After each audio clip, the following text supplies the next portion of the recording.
In the quietest street of the village stood an old house. It had been empty for years and was known among the children as the Haunted Manor. 12-year-old Arthur loved the stories about this house. From his grandfather's tales, he learned that it was once home to a magical family, but no one knew why that family had vanished. Arthur, a brave boy, was determined to uncover the secret. One autumn evening, Arthur and his best friend Elizabeth set out for the manor, lanterns in hand. The air was cool, leaves rustled, and the moon glowed faintly in the sky. When they reached the manor's door, Arthur's heart pounded. Elizabeth whispered, "Arthur, are you sure? What if there's really something in there?" Arthur grinned. "Don't worry, it's just an old house. How scary could it be?" They pushed the door open. The creaking floorboards sounded as if the house were waking up. Inside, a musty smell filled their noses. Faded paintings hung on the walls, and a broken mirror lay on the floor. Arthur approached the mirror and noticed something strange. His reflection had no shadow. "Elizabeth, look," he shouted.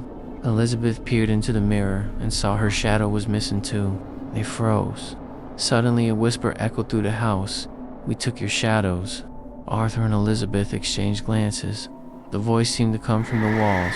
Gathering his courage, Arthur called out, "Who are you? Why'd you take our shadows?" The whisper continued, "Find us, where your shadows will be ours forever." Elizabeth trembled, but Arthur's eyes sparkled. "This is an adventure," he said. "Let's get our shadows back." They ventured deeper into the house. With every step, the floorboards creaked, and the wind howled through the windows. In one room, they found an old chest. On it was a note, "The shadows are hidden behind the mirror." Arthur opened the chest and found a shiny black stone that seemed to pulse with light. Just then, a shadow moved in the corner of the room. But it wasn't Arthur's or Elizabeth's, it was a tall, thin shadow moving on its own. It glided across the wall like a dancer and slipped toward a door. "Let's follow it," Arthur said. Elizabeth protested. "Arthur, this could be dangerous."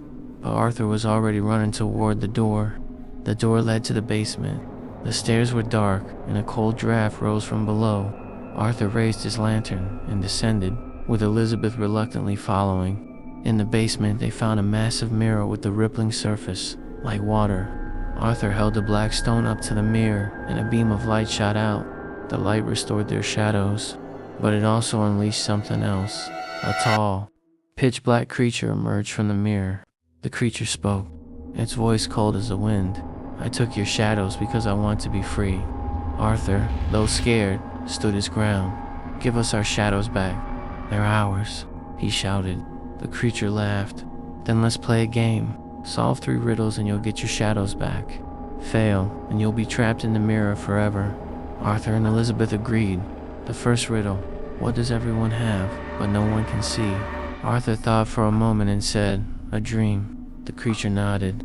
The second riddle, "What follows but is never caught?" Elizabeth answered, "A shadow." The creature grew angry but continued. The final riddle, "What breaks but can never be fixed?" Arthur paused, then said, "A heart." The creature roared in fury and retreated into the mirror. Their shadows returned to their feet, but it wasn't over. The mirror cracked, and a loud hum filled the room. Arthur threw the black stone to the ground, shattering it. The mirror exploded into pieces, and the house began to shake as if it would collapse. Arthur and Elizabeth ran outside as the manor crumbled into a cloud of dust and vanished. The next day, no one in the village mentioned the manor. It was as if it had never existed. But Arthur and Elizabeth looked at their shadows and smiled. They now shared a secret, and this adventure had made them best friends forever.